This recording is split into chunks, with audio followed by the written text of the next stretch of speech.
Once again, I'm Clifton Jolly for MLM.com Web TV. We're bringing you again an excerpt from a series of interviews that we did with Jeff Babner over a period of time. It's fascinating stuff, and it kind of weaves and wanders its way through a lot of different subjects. We've gone back through and have tried to isolate those subjects so that you could get them in bite-sized pieces. Trust me when I tell you that if you get a chance to see all of them, you'll have a short course in network marketing. And so for the next few minutes, attorney Jeffrey Babner, who is a legend in our industry. There's a famous Supreme Court decision, which one of the Supreme Court judges, I think it was Potter Stewart, who basically asked a comment about pornography, said, I can't define it, but I know it when I see it. So sometimes you need a metaphor to understand what is the difference between an illegal pyramid headhunting recruitment scheme and a legitimate MLM, direct selling network marketing party plan company. And this story, I think, is a good illustration, and after you think about it, you may come to your own conclusion. But party number one sells a case of cans of tuna to party number two for $10, and number two then sells that case of tuna for $20 to number three, and so on until party number 10 buys that case of cans of tuna for $500, opens the case, opens a can, and it turns out it's rancid. And party number 10 goes back to number 9, who says, well, you got to talk to number 8, and so on until party number 10 goes all the way back to number 1 and says, you know, I have a big problem. And number 1 says, well, what's your problem? And number 10 says, well, you know, I bought this tuna and it's no good. And number 1 said, well, what's your problem? He says, well, I opened the case, I opened the cans, it's rancid. He says, this tuna is no good. He says, I can't sell this. And number 1 said, well, you don't have a problem. And number 10 said, what do you mean I don't have a problem? And number 1 said, well, your problem is you don't understand. This tuna is for selling. It's not for eating.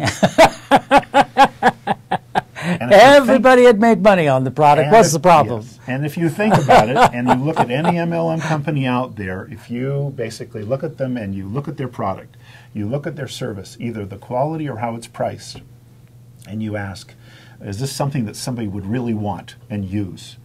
And you make a big point of that, Jeff, about the fact that if you have customers, in other words, if you have people who are really consuming this product, then you're going to solve a lot of problems that you would otherwise have with regulators. That's right. The product has to stand on its own in the marketplace. A lot of companies have startup kits, and you can buy a $100 package of product or a $200 or a $500 startup pack. Why are those legal if in fact they are? And I know that some of them are because I know you've reviewed some programs like this. Why would those be legal and Burn Lounge would be illegal? Well, virtually every major direct selling company that sells hard goods, skincare, or vitamins or others, basically allows distributors to stock inventory for resale. And it pays commissions on that inventory, and of course to safeguard against stockpiling in garages. It has a buyback policy that'll take back 90%. It also generally will adopt what's called a 70% rule to say don't order more inventory unless you basically have used or sold it. But as a general matter, all leading direct selling companies require only one thing to become a distributor, and that's the purchase of typically a $49 to up to $100 at-cost sales kit, meaning it's not for profit, no commissions are paid on it. It clearly is a tool, contains things that are necessary for the distributor. It may also provide for a year's worth of ongoing updates on product and the opportunity. And many of the MLM and pyramid statutes all recognize that that is a legitimate expectation of a company that somebody should purchase. It is not a prohibited investment. But mandatory purchases of products up front or otherwise would be viewed as a prohibited investment. Now, so most distributors join a company, they pay $50 for the sales kit or an online access to sales materials, and they're offered the opportunity, usually at a good value, they're offered an opportunity to jumpstart their business by buying inventory for resale. This has been going on for 50 years, and usually it's at a favorable price, and it's optional. And when distributors decide to do that, they buy it, and of course it is commissionable, it is product. Now on the other hand, if they were buying training or buying sales tools or bumper stickers or protectors for your windshield or t-shirts, those things would not be commissionable because those are not items that are destined to be sold to the general public. When you think about MLM and the enthusiastic aspects of MLM, is this anything that a distributor has to be concerned about? That you go to conferences, people get excited, and it's not like other businesses where you go, you work 9 to 5, nobody talks to anybody. It is a different kind of business, isn't it? You're absolutely right. This is a business of involvement. This is a business of passion.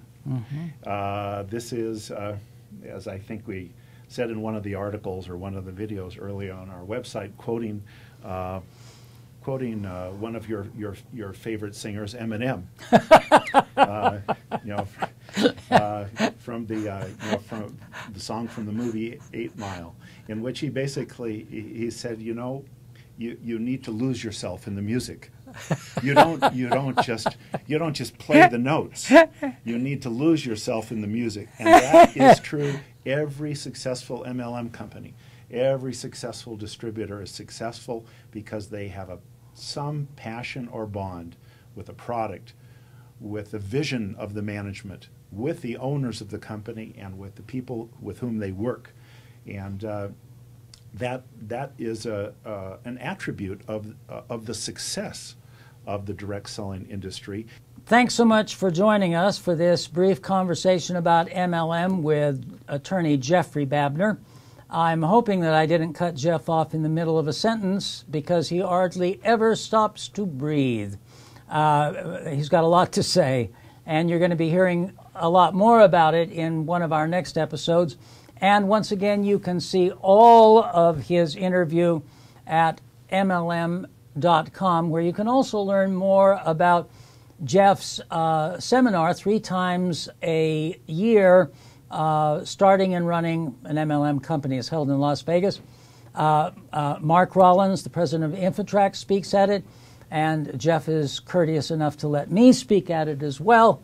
So come on down and join us, and in the meantime, tune in for our next episode of MLM.com.